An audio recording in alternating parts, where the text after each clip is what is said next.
الحمدللہ رب العالمین والعاقبۃ للمتقین والصلاة والسلام علی سید الانبیاء والمرسلین اما بعد فاعوذ باللہ من الشیطان الرجیم بسم اللہ الرحمن الرحیم۔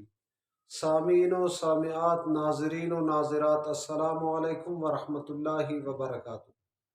ایک سوال یہ کیا جاتا ہے، کیا کوئی مرض میں ہے، یعنی ضعیف العمر ہے، یعنی اس کی عمر کی آخری حالت ہے، اس کے بعد ٹھیک ہونے کا خدشہ یعنی ٹھیک نہیں ہو سکتا، ڈاکٹر کے کہنے کے مطابق یہ ٹھیک نہیں ہو سکتا، اپنے روزہ نہیں رکھ سکتا، تو اس حالت میں فدیہ ادا کرے، اس حالت میں فدیہ ادا کرے۔